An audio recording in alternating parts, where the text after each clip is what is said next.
أهلا بكم متابعينا الأكارم، إليكم نشرة الأخبار الأولى من شبكة الكرة العراقية. المفاوضات مع لازروني تصل إلى طريق مسدود، والاتحاد يتجه إلى تسمية رادشنيش المهمة الآسيوية. تفاصيل أكثر في سياق التقرير الآتي. وصل ظهر اليوم الثلاثاء المدرب البرازيلي لازروني إلى مدينة أربيل لتوقيع عقد قيادة المنتخب الوطني في بطولة آسيا. وكان وفد الاتحاد المركزي باستقبال المدرب بغية التفاوض معه ووضع اللمسات الأخيرة على العقد. وعلى عكس التوقعات انتهت المفاوضات بين الطرفين إلى رفض المدرب وعرض الاتحاد لأمور عدة، كان أبرزها عدم موافقته القدوم إلى بغداد وتدريب المنتخب. وعلى هذا الأساس فتح الاتحاد العراقي قنوات الاتصال بالمدرب رادشنيش، وأبدى شنيشل موافقته معلقا أمره بيد إدارة نادي قطر القطري. وبعد ساعات قليلة وافقت إدارة نادي قطر على عرض الإعارة الذي قدمه الاتحاد لغرض تسلم شنيشل تدريب المنتخب في بطولة آسيا، وبهذا سيصبح شنيشل مدربا رسميا للمنتخب الوطني في بطولة آسيا. وفي الشأن ذاته قررت لجنة المسابقات إرجاء إقامة الجولة 19 من الدوري الكروي إلى ما بعد كأس آسيا، التي كان من المقرر أن تنطلق يوم الثلاثاء المقبل. لشبكة الكرة العراقية، أحمد التميمي. سكة الدوري تتوقف مرة أخرى، ودوك والنجف حبايب في ختام الأسبوع الثامن. تفاصيل أكثر في تقرير الزميل وليد المرسومي. ضمن منافسات الجولة الثامنة من الدوري العراقي الممتاز لكرة القدم، تعادل فريقا أدهوك والنجف بهدف لكل منهما في المباراة التي جرت بينهما مساء اليوم على أرضية ملعب أدهوك. الشوط الأول من المباراة انتهى بتقدم النجف بهدف سجله اللاعب صفاء حسن بطريقة رائعة عند الدقيقة 28 من الشوط الأول، بينما عادل أدهوك نتيجة المباراة عبر المدافع محمد حميد في الدقيقة 55. وفي مباراة جرت على ملعب فرانسو حريري، عاد فريق الزوراء بنقطة ثمينة من مباراته أمام مضيفه أربيل بعد أن تعادل إيجابيا بهدف لكل منهما.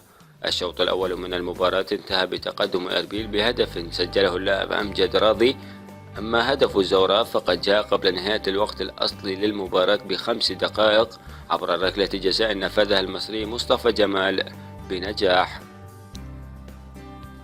إلى ذلك خسر الطلبة أمام فريق نفط ميسان بنتيجة هدف مقابل لا شيء في إطار مباراة المجموعة الأولى لحساب الجولة الثامنة. نفط ميسان سجل هدف المباراة الوحيد عند الدقيقة 23 من الشوط الأول عبر لاعبه مصطفى الأمين لتنتهي المباراة بهذه النتيجة. وفي الجولة ذاتها من الدوري حقق فريق القوة الجوية فوزا مهما ب2-0 على فريق الكرخ ضمن إطار الجولة ذاتها من الدوري. الصقور تقدموا أولا عن طريق المهاجم مصطفى كريم، وعدل بعد ذلك للكرخ عبد القادر طارق، أما هدف الفوز فقد جاء عن طريق مصطفى كريم في الشوط الثاني من المباراة. وإلى بقية مباريات الجولة، حيث تغلب الميناء على الحدود ب3 أهداف لهدفين، وتفوق نفط الجنوب على الكهرباء ب4 أهداف لهدف واحد، هذا وخطف زاخو فوزا مهما من مصاف الوسط بهدف وحيد. وأخيرا تعادل الشرطة مع النفط سلبيا من دون أهداف. لشبكة الكرة العراقية، وليد المرسومي، بغداد. إدارة الميناء تستغني عن اللاعب محمد جبار باض استجابة لمطالب الجمهور، وخصوصا بعد الأحداث الأخيرة التي رافقت مباراتهم مع الحدود. تفاصيل أكثر في تقرير الزميل أمد البدري. إدارة الميناء تستغني عن كابتن الفريق محمد جبار باض بسبب سوء سلوكه تجاه الجماهير، حيث أشار اللاعب بحركة لا أخلاقية في استراحة الشوط الأول من المباراة التي أقيمت على أديم ملعب الزبير بين الميناء والحدود، والتي انتهت بثلاثية للحدود مقابل هدفين للميناء. وقد شهدت مواقع التواصل الاجتماعي مطالبات كبيرة من قبل الجماهير بمعاقبة اللاعب بسبب كثرة مشاكله.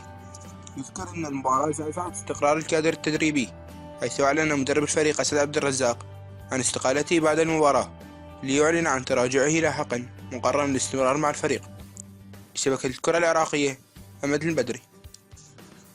وبهذا الخبر ننهي نشرتنا لهذا اليوم. نشكر حسن المتابعة. يمكنكم إرسال مقترحاتكم عبر رسائل الصفحة، كما يمكنكم التفضل بزيارة موقعنا الإلكتروني iraqi-sn.com. شكرا لكم وإلى اللقاء.